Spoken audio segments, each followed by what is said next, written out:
Welcome, sports fans, back to Buds and Sports. As always, we are your three hosting buddies. Lightning Leche, a.k.a. Little Dookie, a.k.a. Doug Berg, Big B's in the house. We got Mr. Spud. Big B's. What's going on? Spuddy McGee here. You already know who it is. And Mr. Francis. Yo, what's good? I'm back. Yeah, you never left, baby. And on today's episode, it is our first official Draftkings episode. Hey, week one Draftkings. Let's go. Exciting times.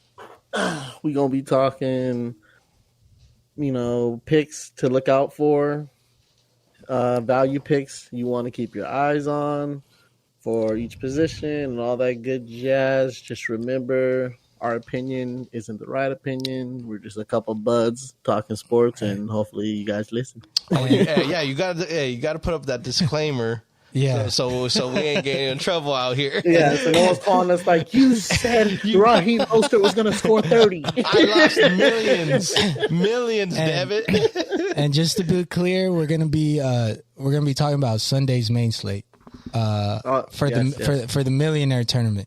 AKA no night games, no Monday night, and not the game that happened Thursday, which is Thursday. So this is purely Sunday morning and afternoons. and afternoon games. Mm-hmm. Again, disclaimer. Thank you for that. We are not responsible for your decisions that you make on DraftKings. Gamble responsibly. All about your responsibility. Gamble responsibly. I swear to God, if we get a notice in the mail saying we're suing you. We just giving you that extra opinion. Hey, this is called Buds in Sports, not pros in sports. All right. This is what you gotta gamble on and do it now. All right. Sports. Okay, we got that out of the way. We got the disclaimer out. Cool. All right, Dougie. Take us away with quarterbacks, Dougie. What you thinking?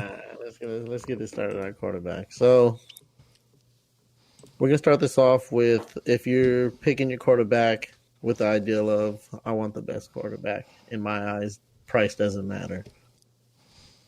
Kyler Murray. Okay. Mm-hmm. That boy, like I said, I solely 100% believe that game is set up for a shootout. Like, beginning of the season, defenses usually don't start off as strong. They usually start to take more stride towards like end of the first half. I'm not gonna say middle, like more into the first half, like maybe like start of October, like Yeah. Mm-hmm. Both offenses have hella good receivers. Oh yeah, they're stacked on both sides. They're stacky. Yeah. Pretty stacked teams on each side. I'm not gonna lie. And one side has a quarterback that's basically a running back and a quarterback. The other side has a beast running back. A beast. Beast. Defending Russian champ. Yeah, exactly. This game to me just screams high score. So offense. I definitely think Kyler Murray is definitely a safe pick for some high score. Okay, I like it. He worth the 7,600. I like it. Yeah. Now. Oh, I was gonna ask a question, but I think I'm gonna Go ahead. I don't know who your second quarterback is, so I might have to wait for this question. But Josh Allen and Kyler Murray are priced very close together. Do you? Yeah. And you're high on Josh Allen. So yes, but I'm not taking him. Is it because it's Pittsburgh? Like, are you scared of their defense more, or do you just feel like between the two games, Arizona and Titans is going to be the shootout? A little bit of both. Like, got it. Yeah. Like, I do believe Josh Allen's going to ball out. Mm-hmm. But I just feel Kyler Murray might just be a little bit more of a safer pick just because of that offense. And I don't like Tennessee doesn't have any like beast ass DBs. Like, they got a nice defense, you know what I mean? But they're not. Yeah. Yeah, they're not scaring no one, you know what I mean? Right. And like I said, first games defense are usually slow to really lock down. True. And Pittsburgh just has a really good front. TJ up there, like They just paid that boy, by the way. Plus, Mika as DB, you know, he'll be running around the place. Yeah, TJ won that battle. Yeah. And Pittsburgh's just a feisty team, so I see them putting up more of a fight than possibly. I feel like Buffalo game against Pittsburgh is more of a grind.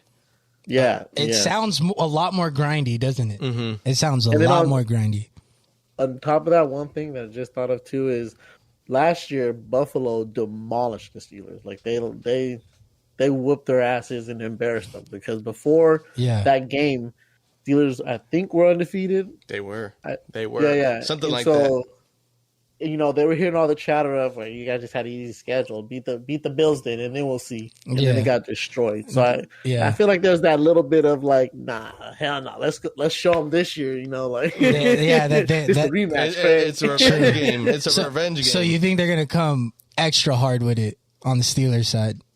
Yeah, for sure. Like I think they're gonna have a little extra pep in their step because they want to beat this team. They want to show like, nah. This is a new year. All right, who's your? My second pick, Josh Herbert. I liked it. it. Justin Herbert. Justin. Against Washington. Ooh. Yes. Ooh. You know what? I like the pick because I think that defense scares a lot of people away from picking him. Mm-hmm. And so I think his ownership will be on the lower side compared to other people. But hey, yeah, if that pans out. That's exactly what I was thinking too. Yeah. Like, I feel like not many people be picking him because Washington does have that front. Yeah. But I mean, back is open, like it's exposed. Like they don't have the solid DBs they used to. You know what I mean? So if you pair, like when we talk about receivers, I'm definitely going to mention Keenan Allen because if you pair those two together, like they're not the highest. I mean, they cost a lot, but they're not the highest guys. You know, like Herbert's all the way down. I think at like 6 or the 7th quarterback for 6,000. Yeah. Well, 6,700, and then Keenan Allen he's the top guy, but he's not the top guy. Like I think he's somewhere in the 6,000 range too. Yeah. So, and Herbert is nice. Like, he nice. if we're going off last season, he's gonna sling the ball. He is. You know, just know that he's gonna sling the ball, no matter what. Especially with Eckler out with the hamstring. Yeah. You know what they're gonna do. Yep. So I like that pick just because I feel he's gonna have a good game and it at least saves you a little bit of dough because the Mahomes and the Allens and Murrays are almost 8,000. Well, Mahomes is 8,000. And Kyler Murray's like barely behind him. So yeah. Helps you save just a little bit for maybe using like another area. Yeah. Hey, those few hundred makes a huge difference. It really does. Yes, sir. Now, if you really want to save some in the value picks, what's the number for value picks for quarterback? Are we still going below 5,000? Under 6,000. Let's go under 6. Under 6? Anything under 6. Because you're really only picking. There's only one quarterback spot to fill. Yeah. So under 6,000. All right, in that case. Yeah, I think I like the dude that bit the W.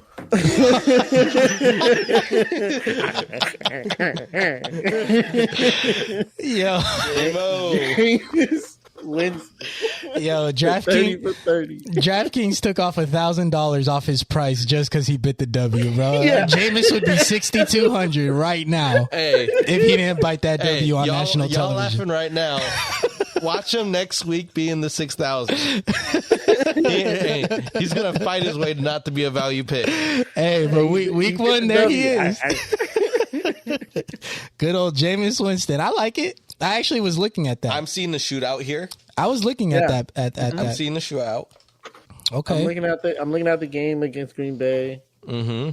It's at New Orleans, so they're home. Mm-hmm. Or are they playing a different stadium? Yeah, they're playing Jacksonville. They're playing in Jacksonville.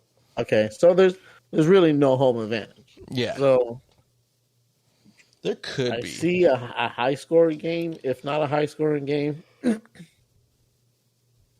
I do see Winston playing from behind and throwing more. And that's where the magic comes in for him. That's where the 30 for 30 magic comes in. Yeah. And the thing about Winston is he can throw 2 interceptions, but he'll have like 4 touchdowns and 400 yards, so it covers it up with the points. And the thing about Winston is, he doesn't get phased, because after that season where he threw 30 touchdowns and 30 interceptions, he said, "Oh, I was balling." So if he has 2 interceptions going into the fourth quarter, but he also has 3 touchdowns, his confidence is through the roof, bro. He thinks he's having a great game. Hey, if there's a chance for him to win, he's like, bet. I'm MVP right now. Good old Winston, bro. I like it, though. I like it. Wish we got the soundtrack of that. Right? We could just cut that in real quick. God. Was that your second value, or was that your first? That's his first. Oh, okay. That's my first. Second value. I know I said I don't like him. I don't believe in him. But I hear it. I know. Tua. Yep. There it is. Twice? This man has now done it twice. It's been on record twice. Damn. Yo, hey, bro, you got a Tua jersey, huh? Like, just you got a Tua jersey in your closet. It'll be all right if it's a Bama Tua jersey. It's still a Tua jersey. They play New England, but New England's not what they used to be at home. But no Tom Brady, rookie quarterback, hurt defense. Do they still have Stephon Gilmore? He's hurt. He's still there? Hurt. Oh, he said hurt defense. He's hurt. Like, hey, repeat yourself. When did he get hurt, and how many games is he missing? I want to say like 6 weeks. It's or something. Yeah, it's a pretty lengthy injury, I feel. It happened in camp or preseason. Oh, fuck, dude. Okay. Shit, fire away, Tua. Shit. And then on top of that, not only is it value, but I also think not a lot of people, if they are going value, will go Tua. Oh, yeah. Like, not only is it value, it's a rare value. Like, I don't think a lot of people are going there at all. I want to say that percent ownership might be somewhere around 7% or less. Maybe even less than 5%. And I'm picking Tua as a value pick, as like I'm looking for a guy that's not only value, but he has a high ceiling that can possibly, nobody's picking him. I can separate myself from everybody else. Yeah. Did we see Tua run last season, or he's not a runner? He's a runner, but I don't think he runs as much as the other dual threat. Like type mobile of guy. quarterbacks, maybe. They say that he's pretty nifty, but I mean, he's one of those guys that's like fast enough. Like, okay. Like, he's not going to incorporate it in every game, but if he has to get the first down, not a Lamar, not a Murray. I see. Not a Russ. I got you. I got you.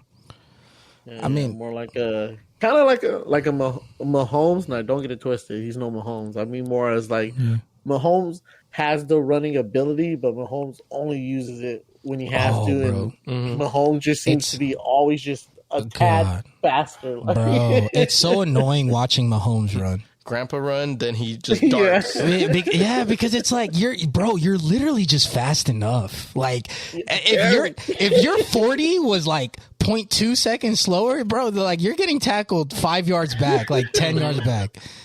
God, yeah, you getting caught. You getting caught.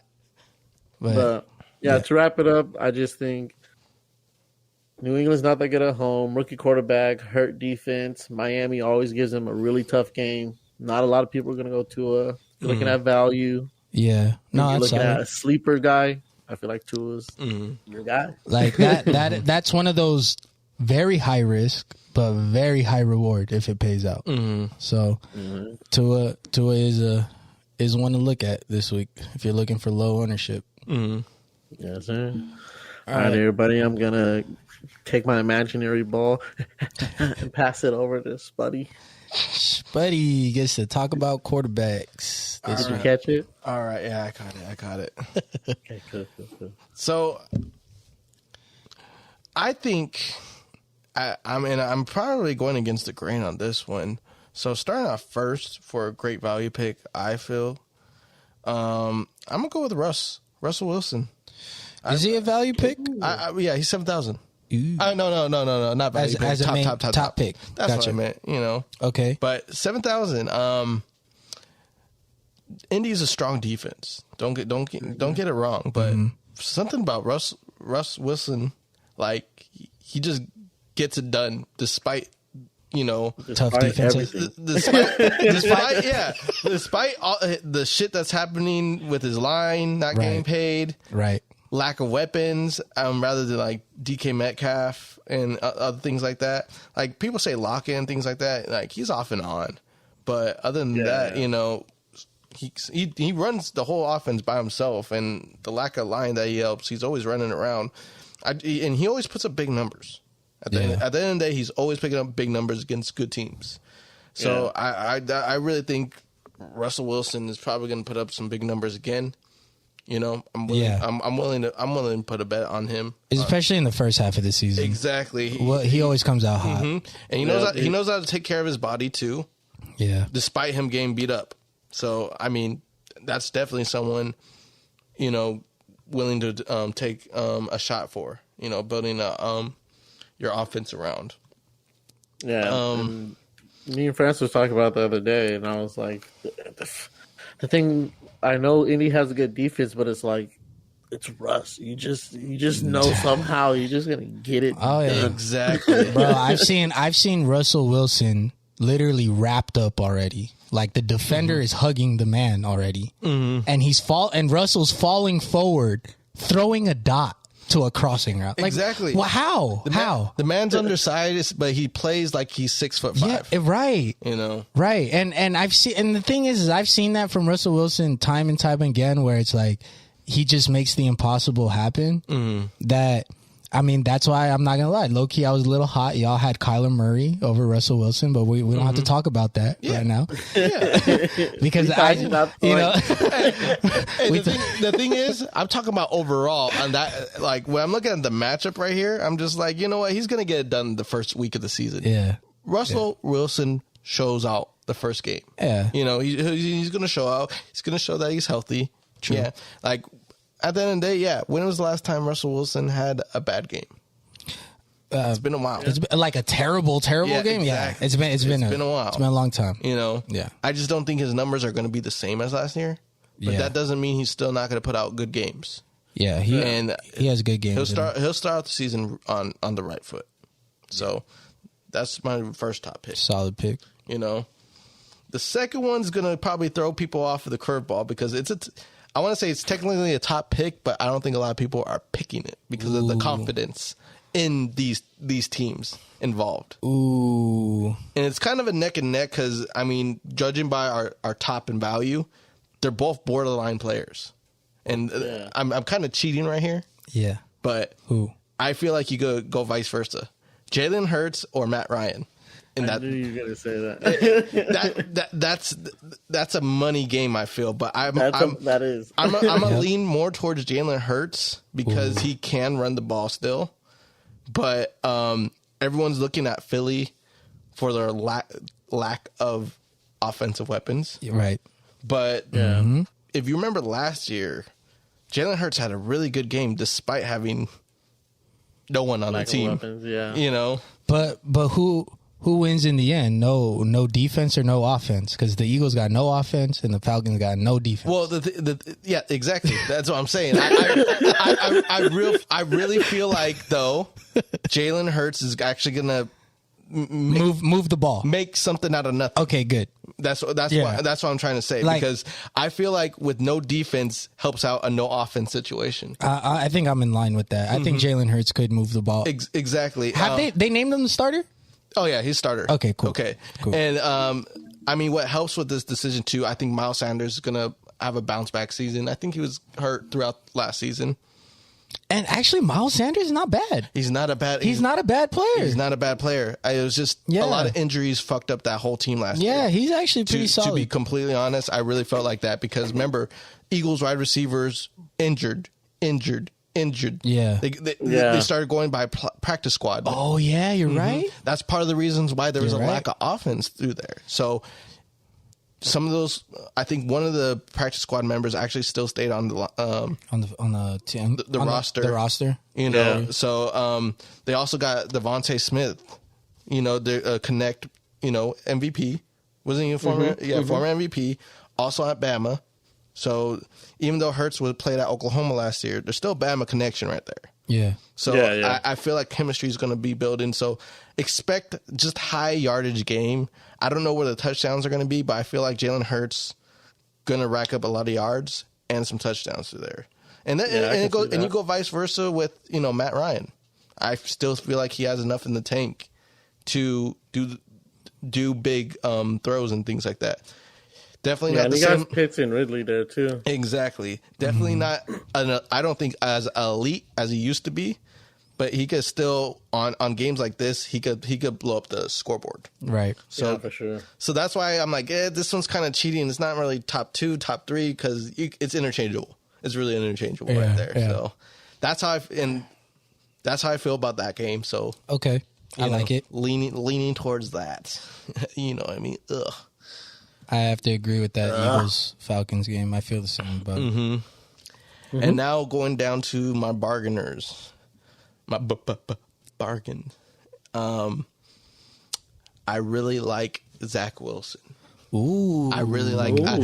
If I had to pick a rookie this week in the bargainers, I would pick Zach Wilson because he is a dual threat guy. Preseason, you didn't see much of his running abilities because he stayed committed to staying in the pocket. Appreciate you, Francis, for pointing that out because you know I could be honest, I only caught really clips of everything, but I kind of broke down a little bit more on the rookie quarterbacks, and Zach Wilson seems like he's going to be, you know, utilizing both his feet and in there. His throws look nice. Yeah. I think he's got a pretty good matchup against Carolina.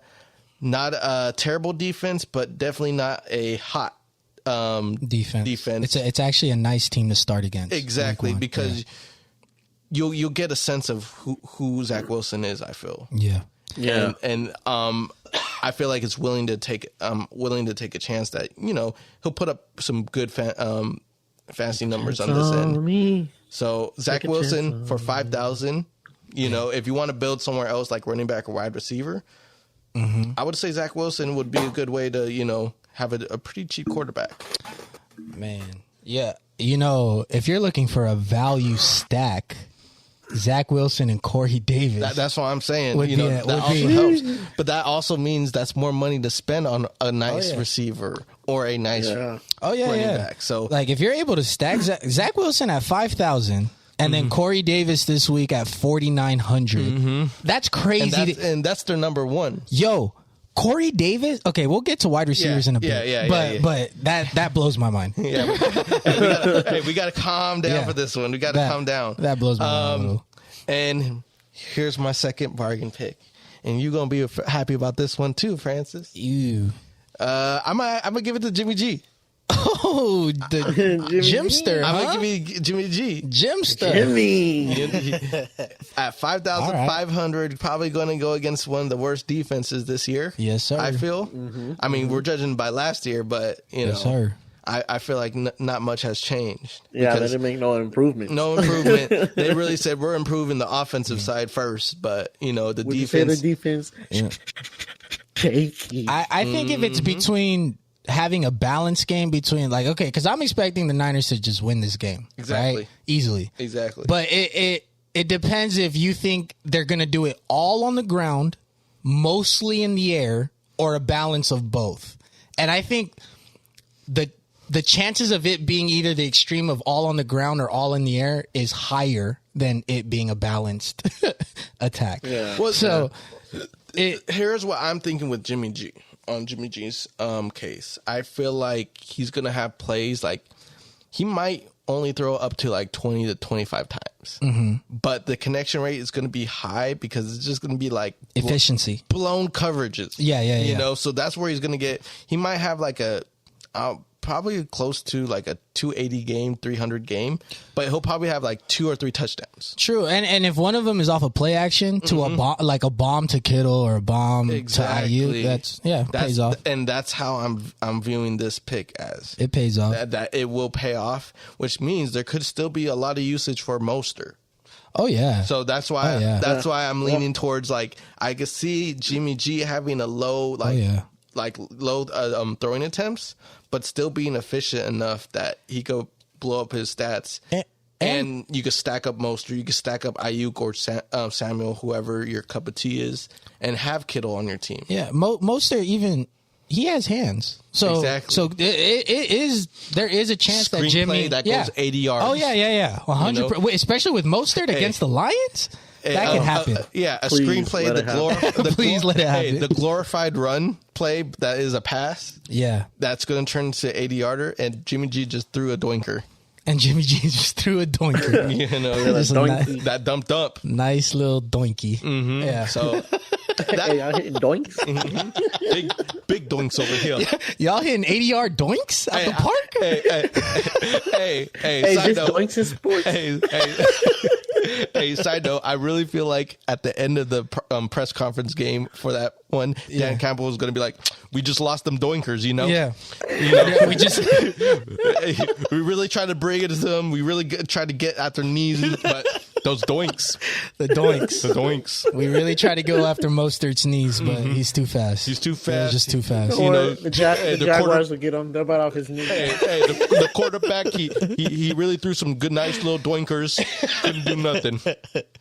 No, but I could see that being a possibility. A screenplay. Yeah. Exactly. A check down even. Mm-hmm. So yeah.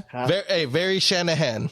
Very Shanahan. Very Shanahan. Very Shanahan. And even do the little like jet sweeps, but it's a little pass forward. Yeah. And it counts as a reception. It's a reception. It's a pass. That's why I'm saying that this offense is so weird that a run play is actually a pass play. It's actually a pass. No, you got a point. Mm-hmm. You got a point. If you want to feel a little razzle dazzle with that one, you know, go ahead with Jimmy G. Why not? Because it's a secure win, and I feel like he will not make many mistakes. Yeah, in that game. Yeah, exactly. Yeah. He shouldn't. Mm-hmm. He shouldn't. So, we're going to kick it off to you, Francis. What are your quarterbacks? All right. For my first one that I'm going to bring up, it's going to be kind of boring, but at the same time, we haven't talked about him. So, Patrick Mahomes. Boring but efficient. The priciest guy on this slate. No surprise there. He's 8,100, and right after him, it's Kyler Murray, then Josh Allen. But Patrick Mahomes against the Browns, I see a shootout in this game. I see 30s, 30-something to 30-something, maybe a high 20s to 30-something. I see 27-33. Something like that, along the lines of 35-28, some shit like that. I like it. It's Patrick Mahomes. I think the worst game we've seen him play, and the worst game we're probably ever going to see him play, is against the Bucs in the Super Bowl. And that man still was throwing some dots. Yeah, I was like, he didn't play bad. But that's the thing. We saw him in the worst situation he's ever been in, meaning like he had zero protection that night. And that's the worst thing you could provide a quarterback is no protection, right? Because the play doesn't pan out. He's getting hit a lot. But Patrick Mahomes, in those circumstances where the pass rush was coming literally every fucking play, he was still able to make some plays. And if it wasn't for his receivers having a terrible game that day, he probably would have made that game a lot closer than it was. So I think it's a very safe pick against the Browns. I know the Browns just got Clowney.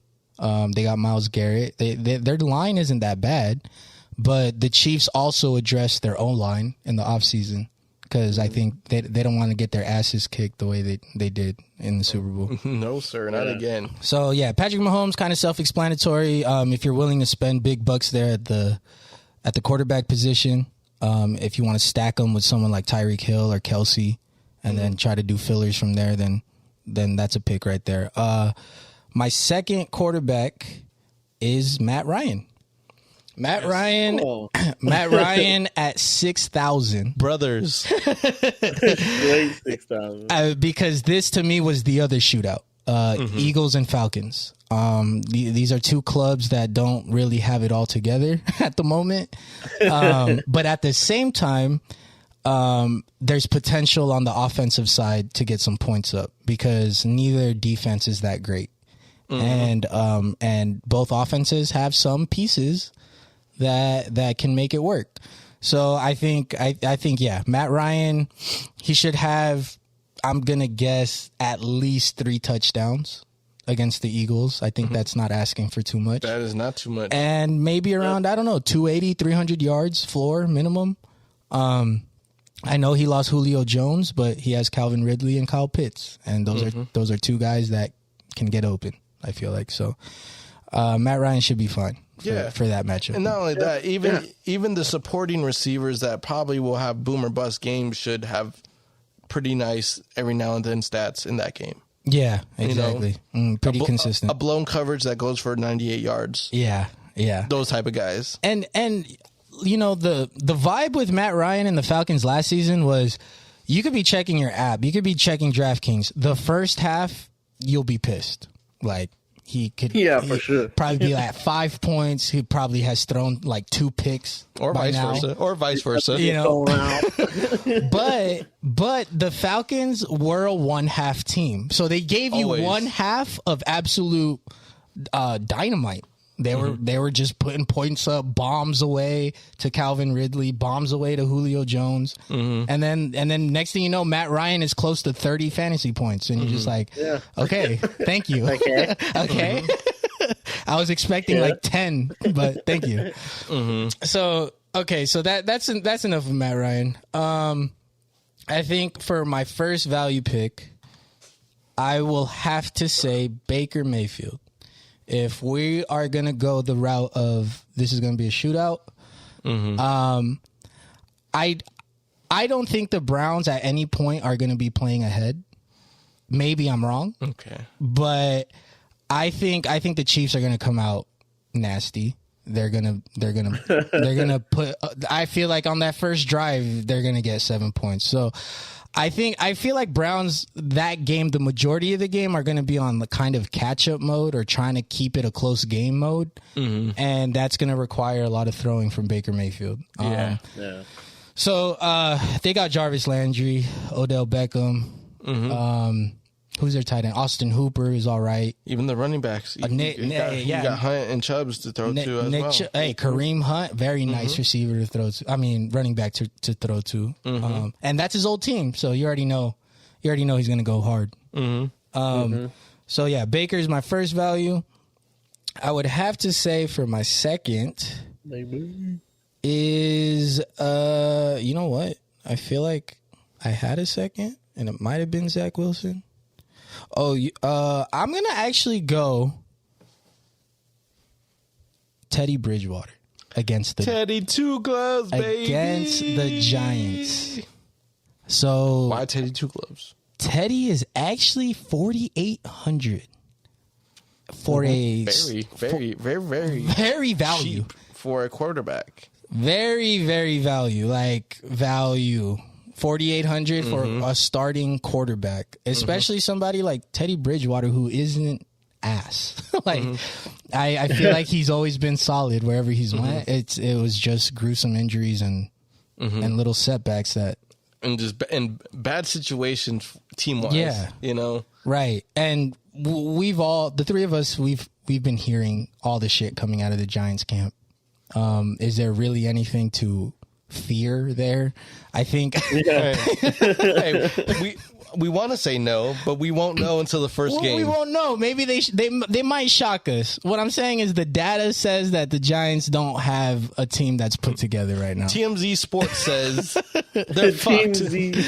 And I don't know who's on I can't really tell you who's on the defensive side of Giants, but for the Broncos, you got guys like Cortland Sutton. You have a new quarterback who's proven that he can play in the NFL, and Teddy Bridgewater. You have Jerry Jeudy. You got a very physical tight end in Noah Fant.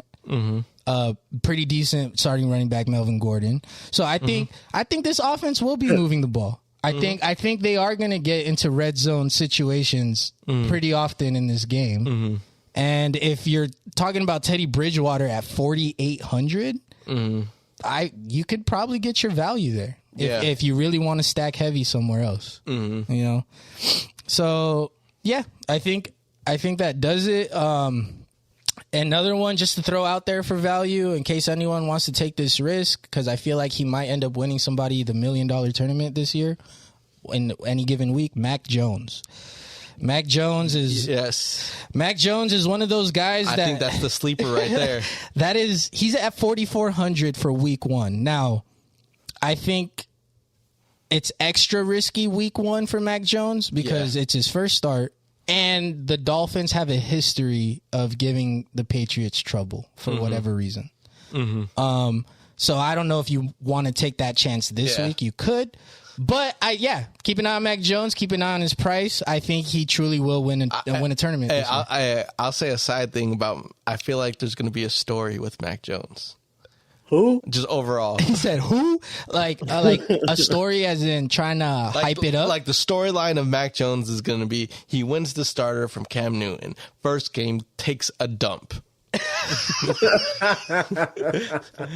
But as the season goes on, you learn to love the guy. You learn and to now love him. somehow he's a wild card in the playoffs. Gets to the AFC Championship game. Loses. Hell no. I'm just making up the storyline, but I could see it happening because it's such a fucking Patriot thing to happen. Yeah. It really is. Yeah. And Belichick is just going to go, he's just playing football. And just look at everyone like, you guys are fucking idiots. Ooh, I'm not going to say it. I trust our quarterback. He threw the ball. He played it safe, and, he won us the game. Yeah. On to Buffalo. I don't know. We'll have to see how Mac Jones' rookie year goes, but it will be up and down. My gut feeling just tells me that's the Patriots quarterback for the next 10 years, or close to. I'll at least say 5 years. Say 10 games. So you don't think they'll extend him before his rookie contract? I'm not confident to say 10 years yet. I'll say 5. All right. All right. So. I think if he continues, if he literally looks like preseason in the regular season, the Belichick is not gonna move from that. But I think that does it for the quarterbacks. Yeah, it does. That was my last value pick. We can move on to running backs. Take it away, Dougie. What do you got at running backs? All right. Like I said, if money ain't no object, you just want the best running back out there. Come on, bro. Come on, man. Yeah, come on. McCaffrey gets the Jets. CMC. Why? He's priced at 9,500. He's the highest one. So, but I mean, for a reason. Like I'm just looking at it on my phone right now. I'm just seeing that NYJ, and I'm just my like, bad. I really ran what into the mic right now. What are they gonna do? What are they about to do though? What are they gonna do to stop McCaffrey? Yeah. So I think that's just a clear pick. I don't really have too much to say because I feel like there's not much to say. The Jets aren't nothing special on defense, and McCaffrey never balls out. Like never's not balls out. Like it's crazy. It's funny because McCaffrey could be like he didn't go 100 yards over receiving or rushing, but yet total yards he's 190. And you're just like, wait, what? He didn't get 100 yards in either rushing or passing, but he's like 180 yards total, and he has like 3 touchdowns. So I mean, he's just a usage guy, high usage, and he don't even care. He'll do that the whole season. He just performs. Ever since that man got swole, this man keeps on performing. Yeah. Just other than the injury year, man's a beast. That was the only bad season. Not even his fault. Injuries, What can you say? Yeah, that's why I think if you're just going, I want the best, take the best. Because it's also just a really good matchup. Now, I'm going to go down the list and go 7,200. Nick Chubbs. Nick Chubbers. Mm-hmm. Because if we all agree that's a game that's possibly set up for a shootout, and if it is, I do see Chubbs getting in on the mix. If Baker can move the ball at times. I know some games don't look as efficient as he can be, but I do see them because the Chiefs defense, I don't know, their defense is so confusing to me. Like sometimes they look like one of the worst defenses, and then other times you're like, where was that last game? Mm-hmm. Like, you look so good right now. Mm-hmm. So I know what you mean with the Chiefs. It's hard to gauge how good that defense actually is. Yeah. So I think Chubbs will also be good because if it's not a shootout, I do see Chubbs eating on that Kansas City defense. Mm-hmm. Like if Cleveland doesn't have to play from behind and they can hand off heavy, I think Chubbs eats easily. Like Kansas City's run defense is nothing to brag about, and we don't even know what kind of KC defense we're going to get this game. Yeah, true that. But I think they do move the ball pretty easily, and Chubbs is going to get his opportunities. I know Kareem Hunt's there, but Chubbs is the number one guy, and Chubbs gets it done. Mm-hmm. So those are my two Vote Chubbs. top guys. Chubbs and CMC. Now for value, we're gonna since we were talking about it earlier, we're just gonna keep it with these two guys, either Melvin Gordon or I can't think of his first name, but Davis. Mike Davis. Mike Davis. Mike Davis. There you go. Mike Davis. Mike from Davis. Atlanta. Yeah, Mike Davis is. I think I'm actually really curious what his ownership is gonna be. I want to say he's kind of a sleeper, but at the same time, it's like, is he really though? Because it's versus the Eagles, and I don't know if a lot of people are gonna go towards him. Go towards that for when it comes to value, you know. But no, I definitely think Mike Davis is a good play too this week. He has a nice matchup, and he's clearly the starter. And it will be something for him to prove. Yep. So you would take Mike Davis over Gordon this week? Man, who's more expensive? It's Mike Davis, right? Yeah, by $100. So Mike Davis is $5,400. Melvin Gordon is $5,300. 300. Oh man, that's a hard one. You know, I kind of feel the same about both, but this is who I'm going to give the tiebreaker to, and I'm going to tell you why. I'm going to give the tiebreaker to Mike Davis because he's at home. And I feel like I'm going to have to check the numbers to see if this is true, but I feel like home teams try to control the game more. And if you're going to pick a winner between Falcons and Eagles, I'm going to pick the Falcons. So in a way, like if they're going to be ahead at any point in the game, then Mike Davis should see some good touches, like good amount. Yeah. Well, I am on the other side of this. You're on the other side. Because now I do agree with you on this, though, that there is some advantage for Mike Davis. I think he plays against a weaker D-line compared to the Giants' D-line.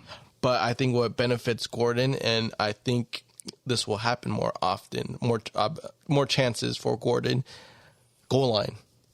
The goal line red zone situations? Red zone goal line situations, they're going to give the ball to Gordon. Yeah, he's a big guy. And, he'll get his touchdowns. I think he'll score more touchdowns than Davis. I feel. So that's where I would lean towards. And that between the two, though, that is a tough pick. It is. If you really had to go down to one. I would honestly pick Gordon. Okay. I like that we have two perspectives on this. Who do you give the tiebreaker to, Dougie? I think. Wait, did you say Davis, or did you pick both Davis and Gordon? He mentioned both as his value. I mentioned picks. both just because we were talking about it earlier, and I was like, well, Gordon was my value pick, but I just wanted to mention Davis because they're around the same price. Yeah. Who, if you only had But if room, it was up to me, if you only had room for one, I'd probably go Gordon too, just because I do think Giants have the worst defense. Like, I know Philly doesn't have any defense either, but yeah, you just think Giants is worse than Philly. Yeah, pretty much. I just think, and I just think Denver has a better offense. Like Steven said, they can at least move the ball enough to get Gordon close to the goal line or at the goal line. True. You know? True. For Phillies, like, I gotta see it first. Like, I know Atlanta can move the ball, but I don't know. I just don't believe in Atlanta at all. Yeah, Hey, you got to see it to believe it. Hey, yeah, that's how you feel. That's how you feel. You know. I mean, one could argue that Broncos on paper have a better offense than the Falcons. But yeah, I could see that. I mean, they're both priced very close to each other, and I could see why. I feel like they perfectly priced those two. Exactly. Right? Exactly. And then my last value just barely makes it under the mark. Robert Mostert. Raheem the Dream Maserati. I'm Robert every time. I'm messing up on the name. You gotta say the full name, Raheem the Dream. Is he the dream? Hey, I like the Monster pick. I like the I Monster. dream Yes, of him sir. being healthy.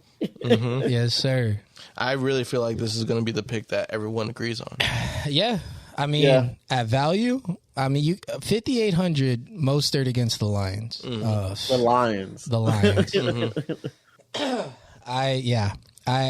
The downside is the percent ownership, but at the same time, do fans really like Mostert like that? Like, do they really see Mostert in that light the way I see Mostert, or do half the people just ignore him and be like, yeah, I don't really even know who that is?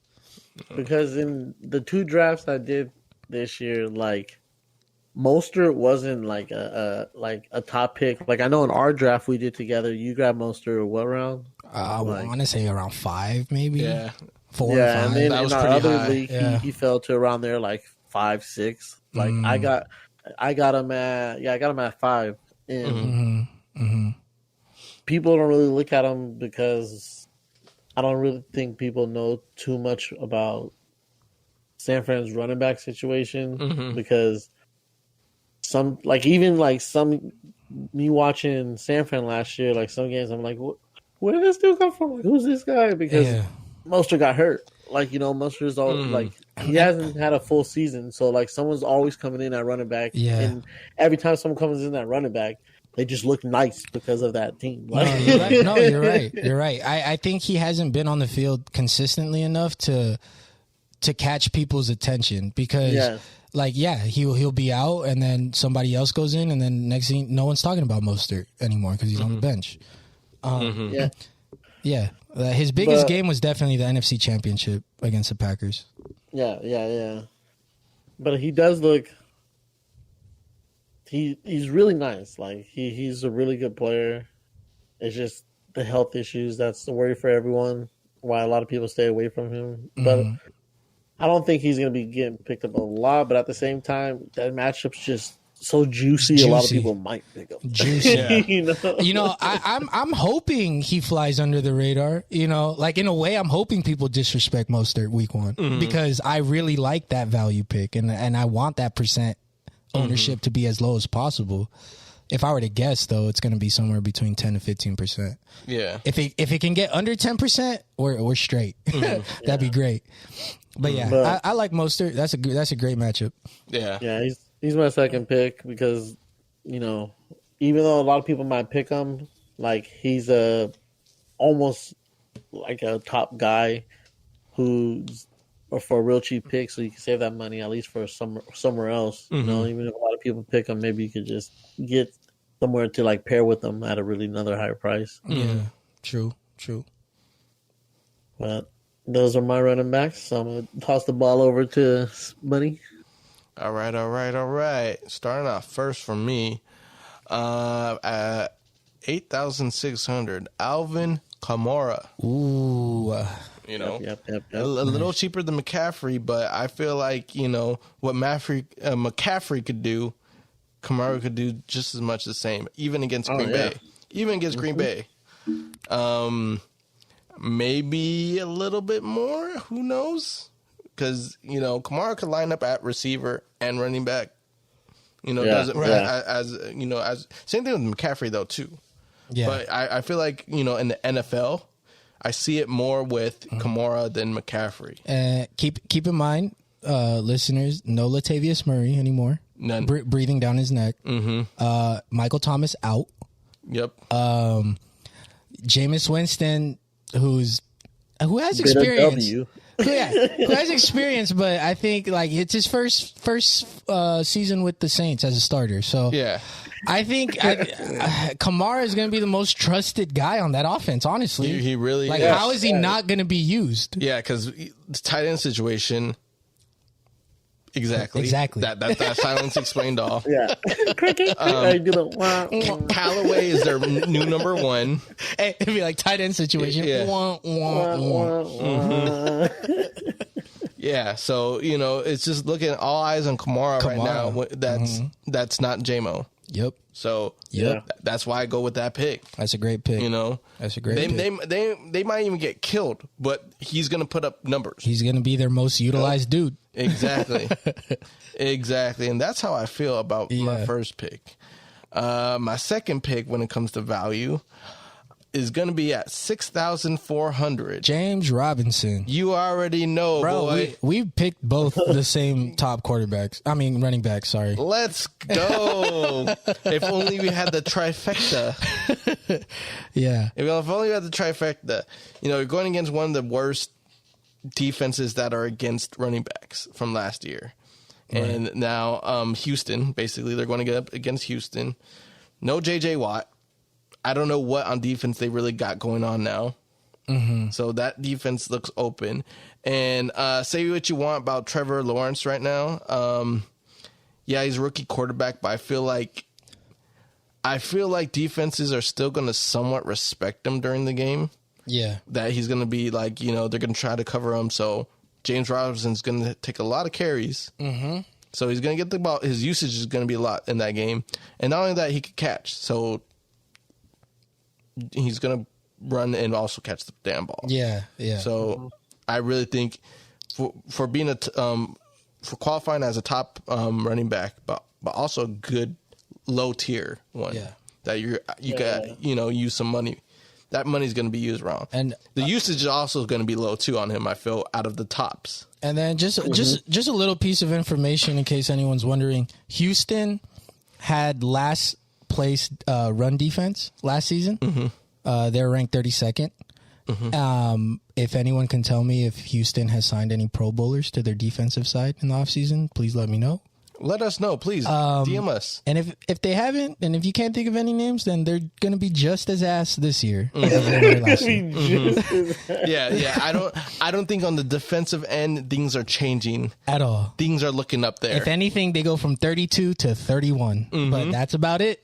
So James Robinson, great pick. I like it. And I think an honorable mention would be Jonathan Taylor Thomas. Jonathan Taylor Thomas. Jonathan Taylor against the Seahawks. Against the Seahawks. Yeah. He's high with the 8,000, but I feel like he could do damage. They probably will run the ball a little bit more since T.Y.'s out and Wentz is kind of gimpy, I feel. Yeah. So I mean that's an honorable mention for the tops. But going to my bargain. Oh yeah. Hang on. We're getting a call. Yes. We just checked the depth chart on the Houston Texans. They have no Pro Bowlers, just so you know. So they will be asked once again. Thank you, caller. Thank you for that. Thank you for confirming. Confirmed. Continue, Steven. Moving on to my value bargain picks. We're going to start it right off the bat with Raheem Mostert. 5,800 for a starting running back. Get out of here. You got to pick this, bro. Yeah, against the Lions. Against the Lions, who are ranked 31st. And the thing is, every time this man touches the ball, it's like a big play. You know? Like, how do I say this? Like, whenever, like, even last year, the low amount that he played because of injuries, he still had very big plays. Yeah. Like he knows how to make a difference with his speed. Yeah, and that's one thing, watching Mostert as closely as I have, that's the one thing that I noticed that makes him different. It's not just really the vision and the balance, because all that stuff is great. He has great balance, great vision. But he can kick it into that extra gear when defenders already think he's at top speed. Mm-hmm. And I see defenders coming at him to tackle him from a certain angle, thinking like, "Oh, I got the angle on this guy." And the boosties go in. And it's like in Mario Kart when you fucking pick up or go over one of the boosties, mm-hmm. and you just launch your or you see one coming from behind and you're like, "I got a mushroom, bitch!" Boom. There's one play specifically that shows this example perfectly. I believe it was against the Saints. He's run. The ball was around the 20-yard line, I want to say. They hand it directly to Mostert. He runs up the middle. He breaks through the line, gets to the second level, to the secondaries. Mm-hmm. There's two, I believe it's a corner and a safety, who they're closing the hole on him, about to sandwich him. And like the Millennium Falcon, he just fucking hyperspace, just right through, and they both end up colliding into each other and tackling each other while he runs into the touchdown. His burst speed is crazy. It's crazy. It's underrated. That's the thing. Like, people don't actually realize how fast Raheem Mostert actually is. And that's what makes him dangerous. Yeah, and I still feel like he's going to put those big plays at running back. So, I mean, watch out for that. That's why he's a great bargain pick. But I would say very disrespectful. Very disrespectful. He should be worth higher. At least 6,000, right? At least 6,000. At least 6K. And this is a bargain pick I don't think anyone was thinking about. Tevin Coleman. Tevin Coleman. Whoa. Yep. At 4,900. Convince me. Okay. Well, yeah, he is with the Jets. Yes, he is sir. with the Jets. Yes, sir. But he is going to be the number one running back there. And even though he might be splitting some carries, he is a veteran. So I feel like at the beginning of the season, he will get the most touches. And if they get goal line situation, for sure. Exactly. Okay. So you got to have those type of opportunities. But that don't mean he can't run the ball in regular, like anywhere in the field. I still think he's got something in the tank. Like I said before, when I picked Zach Wilson as my bargain pick for quarterback, is he's playing against a Carolina team that's not good but not bad. Yeah, right in the middle of pack defense. So it could kind of go either way. Yeah. So that's why I'm willing to take my chance in Tevin Coleman. He's a great runner if you put him in the right situation. I think people really rallied around Zach Wilson pretty good at Jets, where it'll motivate the Jets to play a lot better. Yeah. So it won't be such a train wreck like we've seen in years with Sam Darnold. I feel like there's going to be a little bit more optimism. You know, they might still lose games, but there's at least optimism of wanting to play a little bit harder, which means players are not going to try to stink all the time. No, new players, new quarterback, and new head coach. Yeah. So new vibe. Hey, you wipe the whiteboard. It's clean. It's clean. Saleh I'm a fan of him. I'm rooting for him. Exactly. You know, I really feel like his personality is going to, affect the team as a whole. Yeah. On how they play. Yeah. They want to play hard for him. They might be a 6-10 team, but I feel like they're going to be like that team. You know what? I don't feel like playing against this team. You know, like you guys are nice. You guys are going to be well. Actually, we got to say 7-10 this season. Mm-hmm. No. Oh yeah. 7-10.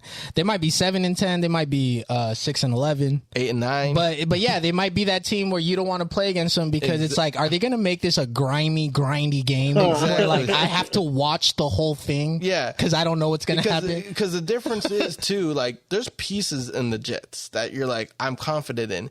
We could look at the Detroit and look at their head coach like, hey, they're trying to promote themselves as a grindy team, but you see nothing on the Detroit's that translates to that. Yeah. Only a running back, but if you become one dimensional, you'll get eaten up. Yeah. No one's convinced on Jared Goff. Yeah. No one's convinced on the receiving core. I like Swift at running back, trust me, I do, but I didn't pick him because, I mean, he's going to have some games, but he's not going to have all games. Yeah. And against the Niner defense, that's a game I wouldn't want to put Swift against. It's a little risky there. So tell me I convinced you with Coleman. I mean, yeah. I'm not telling you to pick him. I'm just saying, what? You change. I have a change of heart. At 4,900, if you've looked into their running back rooms, you could. Great flex pick too. Yeah. Great flex. At 4,900, if he's RB1, then yeah. Especially if you're putting him in so you can have some monsters on your roster. You know what I mean?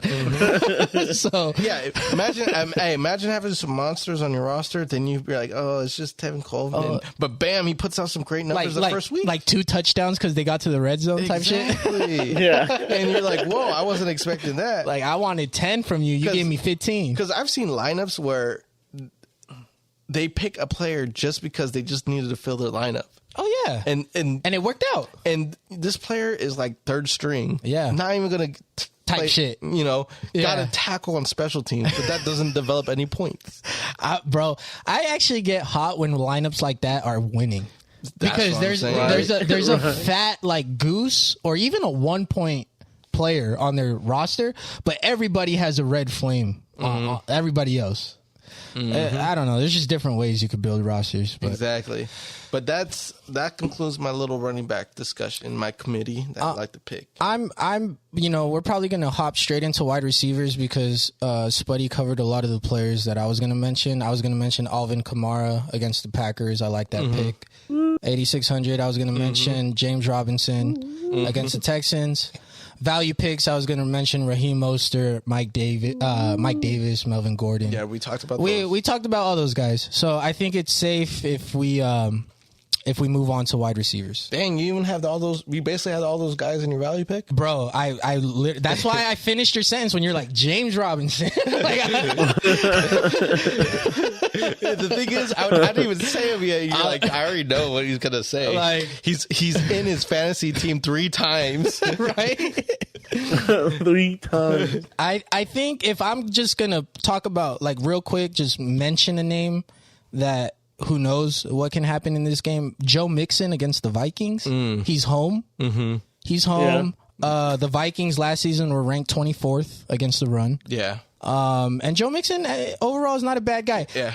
At 6,200, like, do I feel like you could possibly get a value guy that could possibly give you the same numbers as Joe Mixon? Yeah, like Mostert, Mike Davis, Gordon. I think they all can. I think usage is going to be low for him. For Mixon? Yeah. This week? Yeah, so that would actually be a good pick if you want to go difference with usage. That's what I feel. But, I guess something that would turn off people with Joe Mixon was his injury season last year. Yeah. So now people are not as convinced with him. Yeah. So he might actually be a really good pick. And the thing is Joe Burrow, I don't know if he's going to be looking super comfortable that week 1. The thing about Joe Mixon is whether it's Joe Burrow or the backup quarterback, like I think he's shown that even when a backup is in there, he's still getting touches. Yeah. You know what I mean? Like he's still getting his receptions and handoffs and all that stuff. So the year before Burrow, he was carrying the offense. He was, right? He had a pretty good season. Yeah. All right. Well, yeah, we don't have to spend too much time on there. Like that was just one guy, probably an honorable mention. But we can move on to receivers. Because of that, Francis, why don't you start off receivers? Receivers, all right. For receivers, I like Calvin Ridley. Just the same reasons I like Matt Ryan. I like Calvin Ridley at 7,900 against the Eagles. Aside from Ridley, Kyle Pitts is the other main guy there. But then you got guys like Russell Gage, Zacharias. Yeah. Like literally, those are the 2 guys behind Octavius. Behind Ridley, it's those 2 guys. Dr. Octavius, if you want to say that. Hello, Peter. So I think the thing is Ridley was a great pick even when Julio Jones was there. He was a great pick for a lot of weeks in Draftkings. He was. So now that he's actually the main guy without Julio Jones there to kind of take away targets, I think his numbers either stay the same or grow. So I think Calvin Ridley for this week is a pretty good pick. Who would my second be? I think, I think I'm gonna go with. Oh man, I honestly am conflicted with my second top. You know what? Fuck it. DeAndre Hopkins. DeAndre Hopkins, just because I'm going to believe Doug on this one. Shootout. And the shooting begins. And, D-Hop, it's a crowded room. I will admit that. There's a crowded wide receiver room on the Cardinals team, but it's DeAndre Hopkins, bro. Like, he's gonna get his. He's gonna get his, and I think Kyler Murray has already openly admitted, like, hey, when shit starts breaking down in the pocket, you guys already know who I'm looking for. Yeah. Where's the guy that catches my Hail Mary? Yeah, where's that guy out? Who's the one that bails me out? He like gets a flash of the number 10 and then just chucks it in that direction. Like, all right, I see number 10 that way. Let me just chuck it that way. Yeah, two pricey guys. Ridley at 79, D-Hop at 78. But I think those two games are safe. As far as those two players, like you can feel pretty safe that they're going to get their targets, both of them. Yeah, for sure. For value, are we saying anything below 6 for wide receivers? I think below 6 is appropriate. So I think my first one would be Deebo Samuel against the Lions. Deebo's a guy that they honestly, I've seen him be used everywhere on the field. Like, he's gone deep. I feel like he's done some slot routes. They've given him sweeps. He's just a very physical yards after catch type of guy. And I think in fantasy, especially in Draftkings, any guy that's yards after contact is a very valuable person, because you're trying to grind out as many yards as you can. And that's what you can guarantee from Deebo, is that he most likely 90% of the time, the first defender to get to him is not going to be the one to bring him down. It usually takes about 2 to the third person, and then he'll go down. So Deebo has a pretty decent matchup. And then for my, I was looking through this wide receiver list, and there's just so many value picks everywhere. You could, there's so many names you could go with. I think one guy, my second one at 4,800, I'm gonna go with Jerry Jeudy, against the Giants. Wow, against the Giants. I wasn't expecting that one. If you look at his numbers from last year, he had some monster games, and I think he ended with a monster game. He ended with a 28-point game against Vegas, against the Raiders. He had 7 targets, 5 receptions, 140 yards, and a touchdown. And then, I mean, that wasn't his only big game. He had several other ones. So Jerry Jeudy, I think, getting comfortable with the playbook, having a competent quarterback, and then just being in a more polished team and situation on top of going against the Giants, I think at 4,800 you could find some decent value from Jerry Jeudy. But like I said, wide receiver to me is super deep, and it is. And there's value picks everywhere this week. But yeah, I'll pass it on now. Those are my two. All right, Dougie. All right, let's get into it. So my top guy, Devontae Adams, baby. I'm just going with the top dudes. Like, hey, make it easy for everyone. Hey, I mean, you like that matchup? Who's behind Devontae? Actually, why am I asking? Do you like that matchup? It's Devontae Adams. I'm an idiot. Yeah. So I'm sorry. He's gonna get the ball thrown to him. I'm sorry, but they're playing New Orleans. It's not at New Orleans home. No one's at home. Rodgers Great quarterback. He loves Devontae Adams. I heard the Devontae disgust Adams in your killed him voice last right year. there. I heard the disgust in your voice. I heard the. Aaron Rodgers. He's like, Yeah, that dude. That guy. He's decent enough to get it to Adams. But yeah, I know he's priced at 8,300, but you can, if you're looking for a receiver that you know that's going to perform and put up points, and then there's so many value receivers. You know, you want to have at least one for sure guy on your team. Take Adams, because you can. Your second receiver, trust me, you can find value from someone. You know, there's a pool of them, like Francis was saying. Yeah. Yeah. So that's why I go Adams. You know, that's a for sure. I think at least he's dropping 30 points. yeah. And then my second guy, I'm going to go Keenan Allen. Ooh. 6,900. He's kind of like in that mid range where he's like, he's not super pricey, but he's not cheap. Yeah. You know, he's like in that mid range. Yeah. Washington has a nice front, but I think Chargers line can hold, you know, to let enough for Herbert to do his thing. And Keenan Allen's the clear number one there. You know, he ate last year with Herbert. I think he's going to eat again. I do think Washington's line is going to create.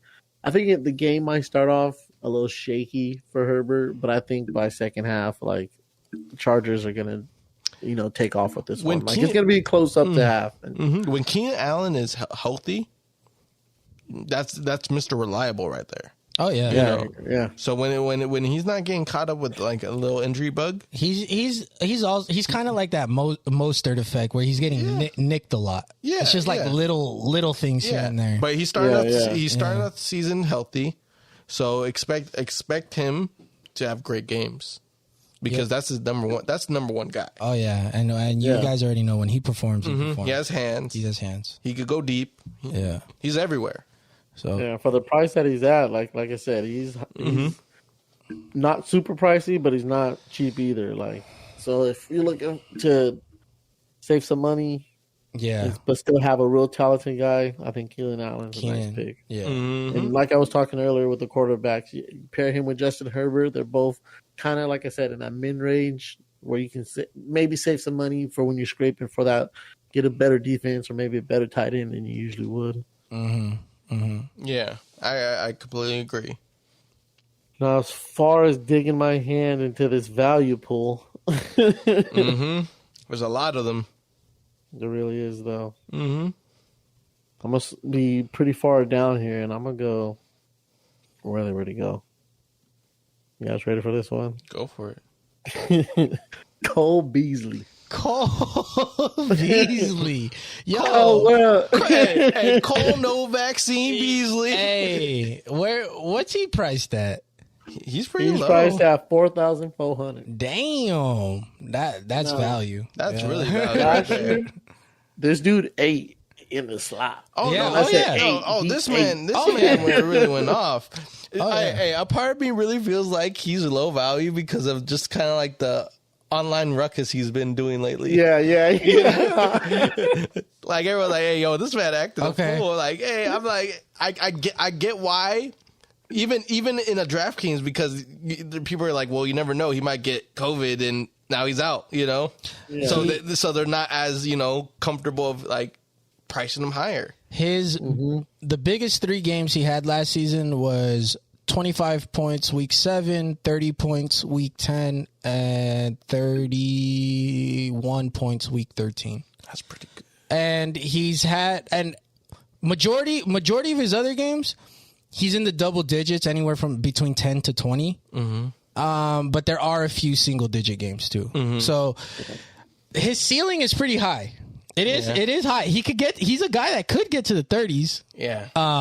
He would just have to have that type of game. But you're right. He did eat in the slot. The reason I say him this week is 2 reasons. Is one, I don't think he's a name like I said, there's so many in this roster that you can go with that. Just I feel like people will definitely feel the safer bet. Mm-hmm. So he's not one I feel a lot of people will be taking. So if he does hit that ceiling, you're gonna take off. I think the matchup scares people too against Pittsburgh. You know, they're like, but here's the thing defense, about the matchup. This is why this is what I feel about that matchup. Stephon Diggs is nice, and who's the other guy on the other side?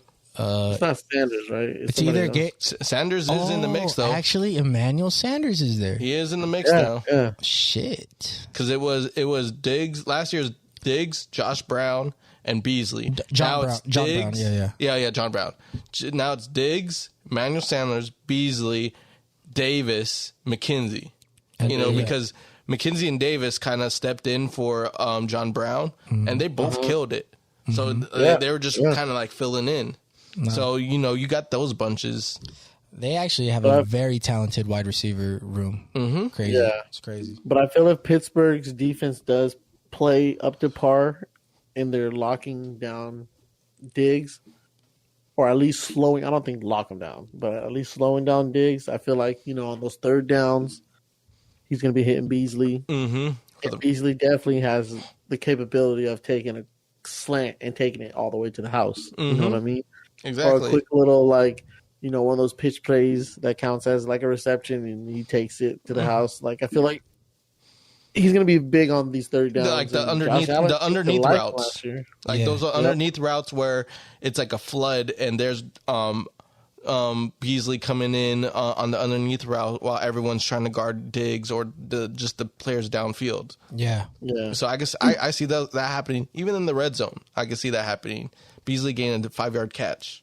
Yeah, but you're definitely picking them. Like I said, if you just you want to spend big money somewhere else and you're just looking for a home run hitter, that can possibly be it. Yeah, no, that's a solid pick. I do think the ownership is going to be very, very low with Cole Beasley. Mm-hmm. Now, my other value, higher price, more of a chance. I think Odell Beckham Jr. at 5,400. If that is a shootout, I think that's a steal. He is 5,400. It really is a steal, and wow, it's like almost like people forgot that. Yeah, he was injured last year, but it's like another disrespect. Like this guy has been an elite receiver. Hold on, I gotta check his game log from last season. Oh, he was out. He was out half. Yeah. He was out the second half. Mm-hmm. Yeah. Week two, he put up 17. Week 4 against your Dallas, he put up 38.4. Mm-hmm. Yeah, I remember that game was wild. And then after that, he didn't really have a notable game. Like week 5, he had 11. 6, he had 4 points, and then 7, he had 0. So I think that his 7-1. That was it was the first game. And I think he broke his ankle. He tore his ACL that week. Why is he questionable? Oh, his knee. Because of the ACL. Oh, he's coming back from an ACL. Yeah. Gotcha. Yeah. Gotcha. Yeah. I mean, 5,400, that's pretty good. Yeah, if you truly believe if what we're saying and you think also it's going to be a shootout, that could be a good value pick because Odell is the number one guy there. And yes, there's Landry. Yes, there's Chubbs. And Chubb is going to have his eats. But, goal line situations, Big Bake's going to be looking Odell's way. Odell might be able to break one off against that defense because that defense is nothing special, like I mentioned earlier, Mm-hmm. Yeah. Odell might be able, even after the ACL, still be able to burn some of those DBs. So I think he's a good value pick if you're just looking for someone that's maybe a little better than the low value pick guys. Yeah, I hear you. I agree. But yes, it's another just home run hitter, Yep. But those are how I feel about the running backs. Take it away, Mr. Smith. All right. Starting off with my main guy, Stephon Diggs. In 3 of my fantasies, couldn't avoid this guy. I really couldn't avoid Diggs. Like, I tried to be a little different, but I'm like, I can't let this man go. Yeah. He's Mr. Reliable. See, I said Mr. Reliable for Keenan Allen for the Chargers as much as he is. Diggs is to the Buffalo Bills as a receiver. Yes, I think even in hard matchups, he still puts out good numbers. Oh, he'll make all the catches. So I really think this is what's going to happen. He's going to be he's probably going to have a 110-yard game. I'm kind of curious to see what his worst game last season was. I really think he'll have over 100 yards and have at least 2 touchdowns. I feel. Yeah, that's what I'm thinking. You know. Okay. On his I'm looking at his. I want to say game it's log. 10.9, right? The 10.8. Oh yeah, the 10.8. Week 7. But the crazy thing is even when he only got 10 points, he was targeted 11 times. Mm-hmm. They threw to him 11 times. He only caught 6 of them. Mm-hmm. But they still threw to him 11 fucking times. Exactly. So if you just look at his target, look at the target list. Mm-hmm. It almost always reaches the double digits. Mm-hmm. Like if it doesn't, then it's probably at 8 or 9. So yeah, you're right. It doesn't really matter if you want to even go back to reference to the Pittsburgh game, he had 10 receptions for 14 targets, 130 yards. Yep. He scored a touchdown too. So it doesn't really matter what team, what defense, like they're gonna implement Stephon Diggs into the game plan. Exactly. Yeah. You know, so Diggs is a safe bet that he's gonna perform. Yeah. So he'll get you your points. Definitely gonna get your points, and he is valued at 7,600. Yes, sir. So solid. And next for my top receivers, I'm gonna go Calvin Ridley. 7,900. Yes, Number sir. 1 guy from Atlanta. Still has Matt Ryan throwing to him. I think he's gonna ball. Yep, I agree. Yep. I think that game script is set up for him. Nothing more, nothing less, fellas. The game script is meant for him. So and hopefully Kyle Pitts too. So moving on to my bargains. This is where I was surprised why you didn't mention him, Francis. Corey Davis. Of course, Corey Davis. Corey Davis. When you're the number 1 receiver on the team, getting valued at 4,900. Mm-hmm. That's crazy. That's wild. And you're probably Zach Wilson's best friend right now. Yeah. You know, definitely. Yeah. That. I mean, I had mentioned it earlier in the episode. 4,900 for Corey Davis, especially in his new situation. Exactly. Is severely underpriced. Mm-hmm. I mean, I wouldn't have been as shocked if it was like 56. It's because he's a Jet. Right now, Jets are not very attractive. True. Fantasy pick. I think that's the sleeper part, though. That's the thing that smells good. That's what smells good. Zach Wilson plays like everybody's been raving about him. Hey, Jets right now are a speakeasy. Yeah. Not everyone knows about them, but if you knock twice and you give them the password, they were like, yeah, we got the goods here. We got the goods here. Got the good stuff. It's crazy because I got 3 Jets as my value picks. Yeah, you know, that's true. I got 3 Jets. That's true, but that's I can see why though, because it's you can't just say, oh, this is your typical Jets from last season and the season before, because it's a new vibe, it's a new head coach. New vibe. They're starting off with a average team. I feel. Yeah, and not just that, like you're not even mad at the new hires that they did. You're not mad at the hires, and you're not mad at their draft picks. Mm-hmm. So, like, you expect the Jets to be a better team this year. I'm expecting culture change. Yep. You guys got any of them Jet players left? I need me a Jet player. I need me a Jet player. I'm fiending for a Jet player. Just what? Yeah, you know, I think Corey Davis in no time is by week 3. Corey Davis has to be around 5,800 at least. I feel like. Yeah, hey, we'll keep note of this. We'll keep note of this. Yeah, we'll revisit, but I do expect big things from that man. The sad part is his performance solely depends on Zach Wilson's performance. I mean, that's the performance of a receiver right there, you know. Mm-hmm. So we'll see. We've seen good things from Zach, so yeah. Mm-hmm. My second bargain, I feel different of who I like as the main target at San Fran. I lean towards Ayuk than Deebo Samuel. That's just more personal. So I just feel like he's going to perform as a pure receiver, which means he'll get a lot more targets towards him naturally. I'm not surprised because you got Ayuk, I think, in all your fantasy teams. Another three. Diggs, Ayuk, Robinson, all three in my fantasy.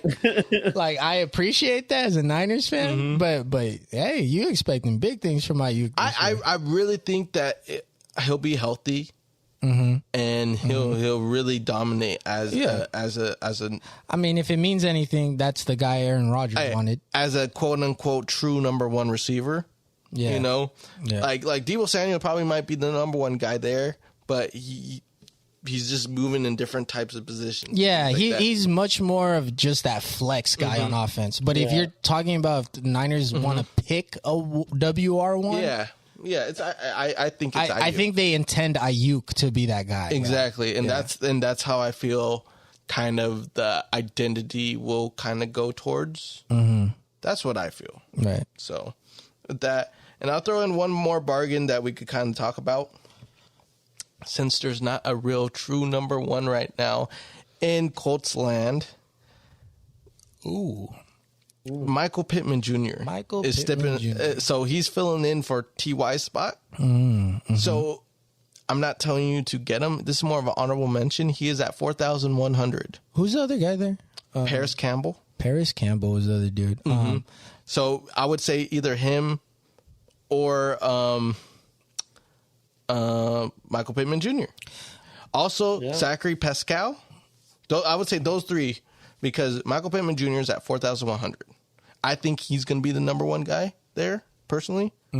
So I think a lot of targets will go his way. I feel like he has the most size, right? Yes. He does, right? Yes, yes. That's why I feel like that. Now, I wouldn't get mad if you picked Zach Pascal or Paris Campbell. They're both at 3,700. So they're going to be going for those slot / number two type of catches. Was Paris Campbell a rookie last season, or is he a rookie this year? I think he was a rookie last season. Okay, because they had a wide receiver issues last year too.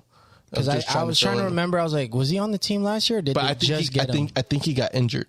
So okay, it might be his true rookie season this year. Okay, because I mean, Phillip Rivers had really no one to throw to because a lot of the receivers were getting injured. So, that's why the committee back came out. It's crazy. I think Marlon Mack is still on that team. He is. That's crazy. He is. But yeah, I think if you're gonna give me those three names, those are gonna be the guys starting. Then Michael Pittman Jr. Yeah, I agree. Pittman at worst he'll be 2.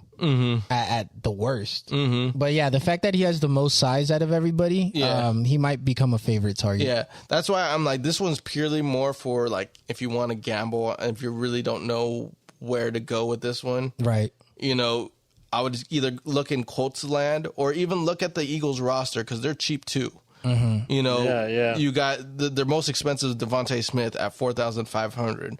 Then from there, the next two down the line at Philly will be Jalen Reagor and Greg Ward. So D. Smith is the priciest receiver? He is the priciest receiver right now. Jesus Christ, Eagles. My God. Well, they also got Goddard as their tight end. We haven't really gotten a tight end, but that's a new thing.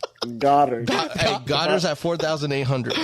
Hey, yo. But I mean, if I would have to, if you're leaning on these juicy matchups that we're talking about, like if you want to load them up, I would pick either Devontae Smith, Greg Ward would be my second, then Jalen Reagor. Bro, the more we go through the Eagles offense, the more I get sick to my stomach. I mean, what the hell? As you should, but like you also got to understand that they're priced so low. So if they do somehow go off, you get good value. For sure. With the right matchup, which is this week. You're right. You're right. If we're strict, yeah. I was when I said that I was literally talking from just regular football. Standpoint. Regular football. Just regular football standpoint. You're just hands on the hip, going, Who's your GM and why isn't he fired right now? Why is he still working? I thought we fired the head coach. Why are we still getting this? Like, for fantasy purposes, no, you make a lot of great points. Yeah. For sure. Yeah. For DraftKings and fantasy purposes, that's what I'm just kind of. That's great. Hey, that's what I'm kind of pushing at the end of this right now, because that was the end of my bargains. But if you're really trying to go for more bargains, look into those bargain games where you're like, these two are going to be low tier teams, but they might be having a shootout, like Atlanta Pitt, a nice fun Atlanta shootout. Philly, right there. Indy has a special case because of their situation. I feel like they don't really have a true number one guy, but at the same time, there's a lot of value though. Like no one's definitely overvalued that is ready to step up. So something could happen. Mm-hmm. So you know, man, Eagles. I'm praying for y'all.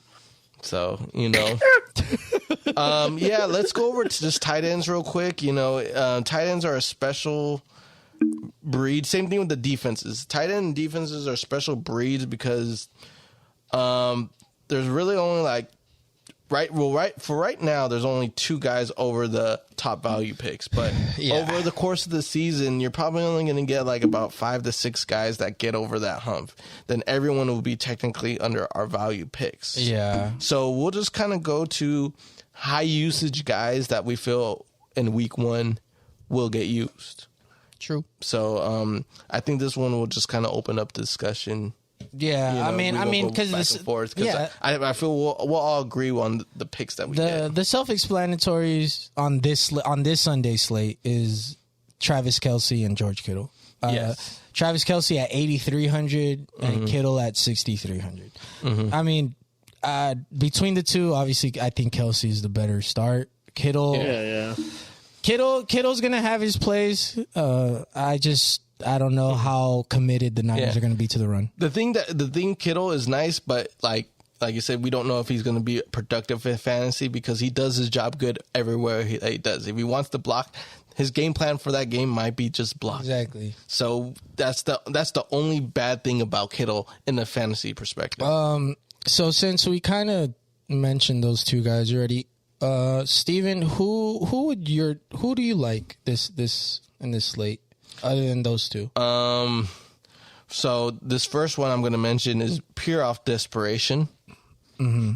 And that would be Detroit's own Hawkinson. Because who is Jared Goff going to throw it to? Secondly, DeAndre Swift. Who is going to be his security blanket? Hawkinson. Yeah. That's the biggest guy that's going to be catching the balls from him. And usually when you are in a bad situation at quarterback, your tight end is usually your best friend. Mm-hmm. So I feel like Hawkinson would be a nice pick. But it is scary. I'll tell you, it is scary against going a San Fran defense. Aside from that, with the TJ Hawkinson situation, it doesn't make you nervous that Jared Goff is now his quarterback? No.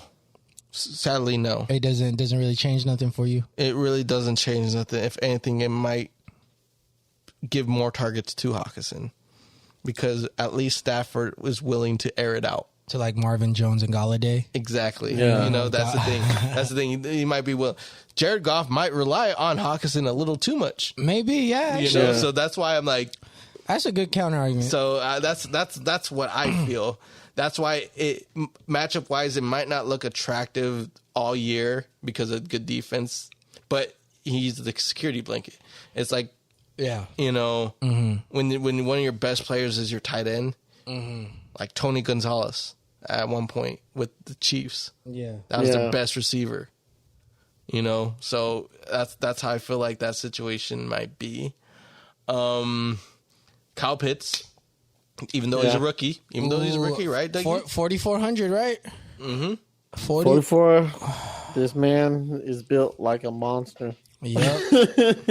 At 4,400. That's nice. Receiver and tight end body. Mm-hmm. And then other than Ridley, That's Pitts the is other going guy. to be there, and I do see Matt Ryan using Pitts. I do see Pitts being a big part of the offense. I think they're hoping he's gonna kind of fill in that Julio Jones spot almost in a weird way. in a weird way. And remember, Tony Gonzalez was on a Falcons team with Matt Ryan. Yeah. So maybe he might get old school Tony Gonzalez vibes. Definitely not the Chiefs Tony Gonzalez, but still a Tony Gonzalez build. I think, yeah, you're right. Pitts will be used. But another guy I want to mention, Jonnu Smith. Oh, yeah, I say Sanu's a wide receiver. Jonnu Smith. Jonnu Smith. Oh, he on the Patriots now. He was on the for Titans. the reason Spuddy said, kind of about best friends. What were you just talking about? A quarterback's best friend. Goff's best friend is going to be the tight end. And rookie quarterback. They don't really have the most flashiest receivers, and I feel like Belichick knows how to use tight ends. Yeah, yeah. Their offense was almost made from just two tight ends at one point. Yeah. So they have the two tight ends. So I do see Jonnu and Hunter Henry. Is Hunter Henry being involved in the offense a lot, especially because when shit hits the fan, especially on third downs. Quarterbacks love those tight ends, those big bodies get in, do that turnaround, catch the ball, and fall back. and the thing is, Jonnu Smith really filled in at Tennessee. Like he had Buster Boom games, but at the same time, the games that he really was utilized, fucking performed. Yeah, now he's like, okay, we're gonna make you that tight end, that featured tight end now. So that guy, yeah. I really feel like big things are going to happen for him. There's a guy on here who I'm looking who's ahead of him, who's priced higher, and every guy that is priced higher than him other than Kelsey, his last 5 games of last season, he has better numbers than those guys. And that guy is Logan Thomas. Okay. Logan Thomas is a very interesting pick. Because when you look at his last handful of games last season, he got the targets, he got the yardage. The thing is, he doesn't score touchdowns. Yeah, but he grinds out his points through targets and receptions. And I've seen this guy in not in person, but I've seen him play, and he's a big body guy. Not so much like muscle, but he is tall. And so I feel like that's why he gets the targets that he does. And at 4,600, I think his last handful of games last season was better than George Kittle's and better than Hawkinson's, honestly. So Logan Thomas with Ryan Fitzpatrick in a matchup against the Chargers where they could possibly be down. I think that's a decent. Yeah. I'm not mad at that. I think Logan Thomas was like more of like in a situation where he wasn't the guy, but he filled in, but he kept on performing. Last year. Yeah, the first half of last year, very shaky, very stay away from this guy. Second half of the season, much more consistent. Way more consistent. I think was Jordan Reed still on the team? I think so. Jordan Reed, wasn't he on the Niners? He was, but he went back to to Washington. At some point. I think Washington dealt with a good deal of injuries last season on the offensive side, especially in the tight end position. Yeah, though. So that's why it was really weird because, like you said, those shaky numbers. Because I feel like those. Because at one point I had him in fantasy. Right. And there was constant, is he going to play or not? He was just filling in for the role. Then finally, like they said, you know what? Fuck him. Let him play. Like, let him be the starter. I don't, who's there? Antonio Gibson, right? J.D. McKissick, and Terry McLaurin, right? That's the face of the offense, right? That's really, with Fitzmagic at the helm. Yeah, with Fitzmagic. So those 4 guys, is going to be the core. But yeah, I think Logan Thomas will get his. Yeah, no, he'll get his touches. He'll get his touches. I think he'll get.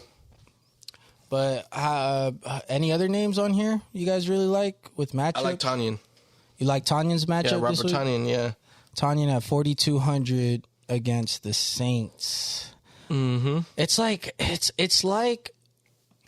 they want him to be that guy, that top 4, top 5 tight end, and I feel like he could be if they called his number. Want to take it. No, if they called his number more. Yeah, that's what I'm saying. Yeah. I feel like this year is the year that they should call his number more. Yeah, because last year, rookie, so they weren't sure. Okay, we're going to use him situational. Was he a rookie last year? At least rookie in my eyes. Oh shit! Because I mean, you've got like rookie touches and shit like that. That's what I feel. I think he is a rookie last year. Mm-hmm. I mean, that was the first time I heard of him last year. Yeah, Well, on the last update on DraftKings, it's a positive one with his tight end coach saying that he hasn't even reached his ceiling yet, but he's been having a great camp. Mm-hmm. Oh, okay. That's what I'm saying. Like, I really believe that this year and how he was used last year, it's gonna open up Green Bay's offense differently. Do you remember what number he was last year? Something I forget. It says 85. Yeah, he's 85 now. I want to know. I'm curious if he changed it to 85 or if he's always been 85. I think it was something different. Because if he changed it to 85, I feel like that's a statement. Like I'm that guy. Mm-hmm. I'm that boy. I'm that what's tight up, end. Like, hey, what's up? I'm 8'5", and I'm tight end. I'm that guy. What's good? I think it was something different last year, to be honest. Yeah, because I don't remember him wearing 85. I don't remember him wearing 85 either. Yeah. So if he chose that number this season, I think he's expecting big things for himself. Because last year, Tanyan was really only in receiving the ball. He wasn't really in as a blocking tight end. That's Mercedes Lewis was in. And Mercedes Lewis is purely like a blocking tight end. He can catch the ball, but they only use them for blocking. Yeah. So now I really feel like, okay, we got something special with Tanyan, so we got to morph the offense towards, utilizing him as both just the multi-purpose tight end that he is. Right. Maybe do a block or maybe do block, then go out for a route, those type of plays. Yeah. We'll just see how as the season goes along for him. Yeah, we'll keep an eye on Tanyan. Mm-hmm. That's an interesting storyline. Mm-hmm. But other than that, oh yeah, Noah Fant. Man, this guy has so much potential. Mm-hmm. He's good. It's just I feel like the team. I think Teddy Two Glove could get the ball to him though. Now with Teddy, he should look better. He should look better, right? Mm-hmm. Yeah. Mm-hmm. Yeah, because he has the potential for sure. He has all the physical attributes to be dominant, but it's just he has to get into that playbook and be in line with his quarterback. Yep, and that's another guy we're gonna be watching this season. Mm-hmm. Yeah, another dude. All right, to close off this episode, let's give it our 3 top defenses, and this is collective. So, what all 3 of us feel are the 3 top defenses, because all the defenses are under 4,000. So, except the Niners. Niners are. Oh yeah. 42. 42. Yeah, but that's one of our picks, right? Yeah. That is one of our picks. Honestly, that is one of our picks. I mean, it's 42, but it's the Lions. Mm-hmm. So the Lions. That's self-explanatory right there. Let me take a look at this list. Who would I like? What's a matchup that we like? Do you guys like Minnesota's defense against Cincinnati? That actually, I wouldn't be mad. I know Vikings right now, they're not known for their defense. But they're only known for their sacks. Their D-line could get sacks, but other than that, it's kind of shaky now. They kind of been exposed ever since the whole miracle in Minneapolis. Their defense kind of got exposed, and they haven't been the same since then. Yeah, ever since they let go of Diggs. Mm-hmm. Yeah, they've been. But I think that's it's a kind of a good gamble because just because there's so many question marks with the Bengals, like especially with Joe Burrow, and that line didn't get any better. Mm-hmm. You know what I mean? The Bengals line didn't get any better. Nope. They said more receivers. So I think the best case scenario for the Vikings defense would be Bengals line being shaky, Burrow getting pressured constantly throughout the game and making him very uncomfortable because I still don't think he's fully confident in that knee. Honestly, No. I think we'll have to see. I think he tried to clean it up towards the end of camp and try to like convince the fan base and convince everybody else like there's no issues. I'm good. Yeah, like hey, I'm good. Like this isn't an issue, but hey, bro, like just 2 weeks before I heard what you were saying. Yeah, you sound shaky. So yeah, I kind of like that. Yeah, go Vikings, and I really feel like Dolphins. Dolphins. That's in my. That's it. In my fantasy league, they're on my bench, and I actually talked to Doug about, what do you think about the Dolphins defense this week? They give the Patriots trouble, but how do you see that game playing out? To who? Spuddy, your pick. Oh, to the Dolphins. Oh, kind of like how I was explained the Mac Jones story. The Mac Jones story starts off with disappointment, A dud. a dump. In a dud, how many turnovers is that from the quarterback? 4. Damn, not 3. I was thinking 3. Not 3. 4. Damn. I mean, everything over a 3, but Yeah. I feel 4. 4 would make it an official dud. Like I said, the first game is going to be embarrassing. God damn, he about to Daniel Jones his first game. That's crazy. I don't know why I think this. I really think a storyline is just gonna, And then from the ashes he rises. like a fucking phoenix. Like a fucking phoenix, I'm telling you. Hey, just when you try to doubt Mac Jones, kind of like how the football season started. Everyone's like, look at this goof trying to be a fucking starter in the NFL, and look at him now. Mac Phoenix Jones. Max Phoenix. Hey, the story has to start somewhere. Yo, I kind And of it want. starts in New England. I want Spud's story to play out so bad. I gave so much thought to it now. I really do want this to play out. As much as I hate that it's the Patriots. Like if I check my phone that day and it's like halftime and Mac Jones is at 2 turnovers, I'm gonna be like, come on. Come on. We're almost there. But I think I know what you're thinking with the Dolphins defense. I've considered starting them myself. So Because they got a few ball hawks on that team. they do. And they got nice pressure that some strip sacks, fumbles are going to happen. Yeah, for sure. No one's really confident with the running back situation, so that could cause a lot of turnovers right there. That front line, that D line, that the linebackers, they come with the heat when they pressure the quarterback. I just feel like the offense is just going to be on the field way too long, which is a weird thing to say. The Dolphins offense? No, Patriots offense. Oh, the Patriots offense. It's a weird thing to say, but I feel like the Patriots offense is just going to have the ball for too long on offense where mistakes will happen. Turnovers. I see. Yeah, I could see that. I could see that as a possibility. Yeah. I like that pick. Let me.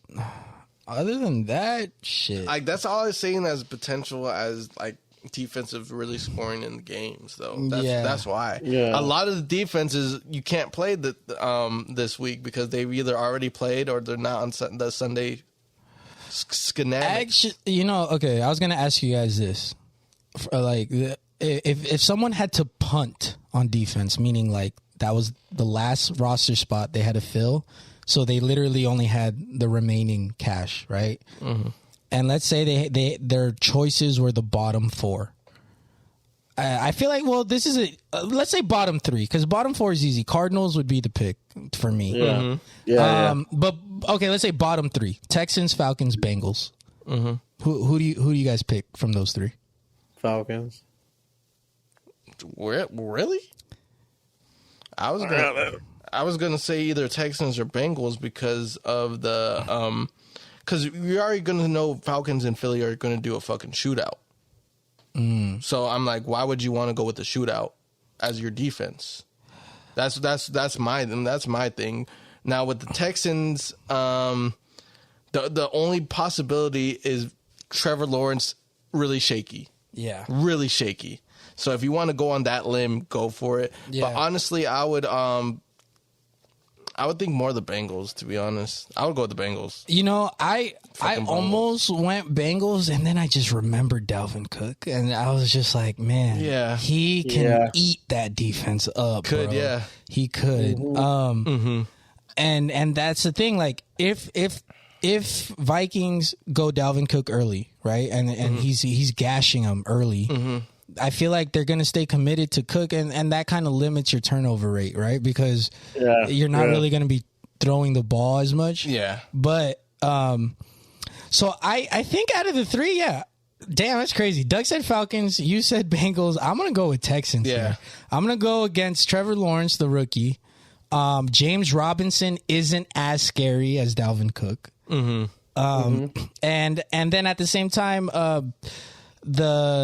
the Tex, who is it?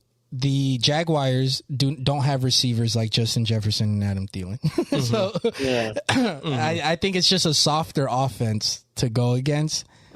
So yeah, I might have to go. I'm gonna have to go Texans on that one. Yeah, and I just pick Atlanta because if it is a shootout, like I think like it's eventually at some point like Atlanta's just gonna be able to shoot out a little more than the Eagles because the Eagles have less talent, so I do think they will.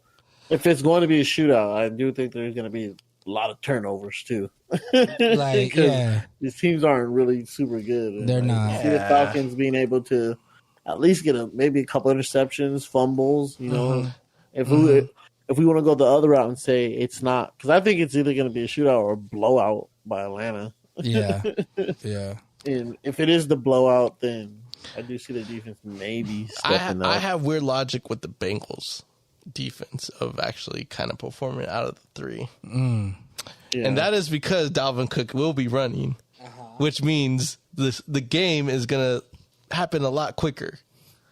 So it might be a low scoring game, even though Dalvin's cooking, but that means total yards might be in the 200s, 300s. Yeah. Compared to 500s and 600 yards from other teams. Yeah. You know, so I mean, if you just want to keep on running out the clock and, you know, it's 14-0 at the end of the game.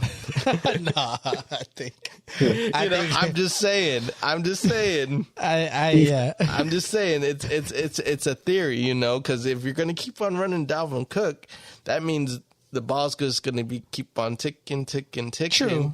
You know, you don't have to use your, you know. It just depends how big the home run plays are. Like, if he has a home run. And plus, you got Kirk Cousins that could possibly fuck it up.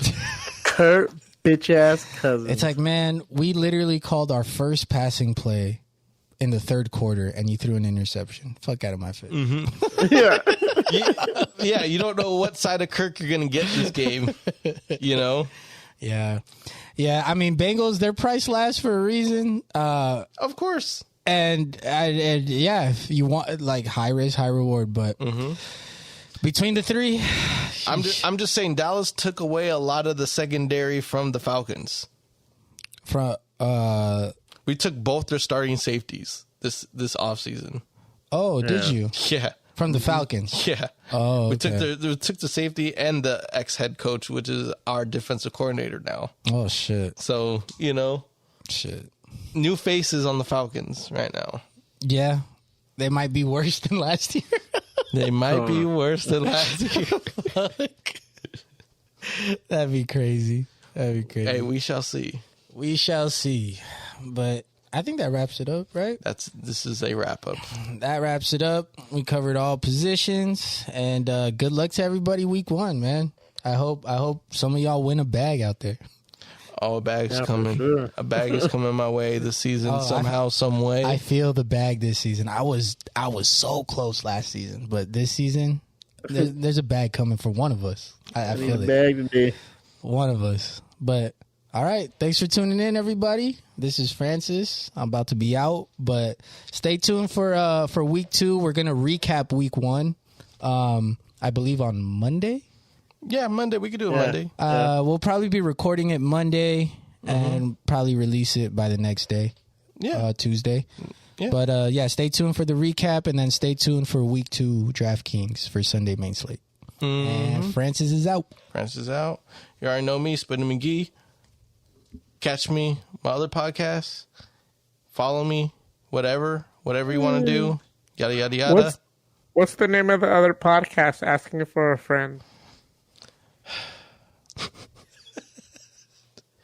Spuddy and Friends. Catch me, Spuddy and Friends. Search him up on IG, Spuddy and Friends. Just search me up in the search bar. You'll probably see it, Spuddy and Friends. There you go. But goddamn, this is Spuddy McGee. I'll catch y'all later.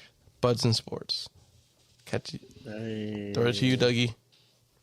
You already know what it is. Little Dookie over here just dookie around.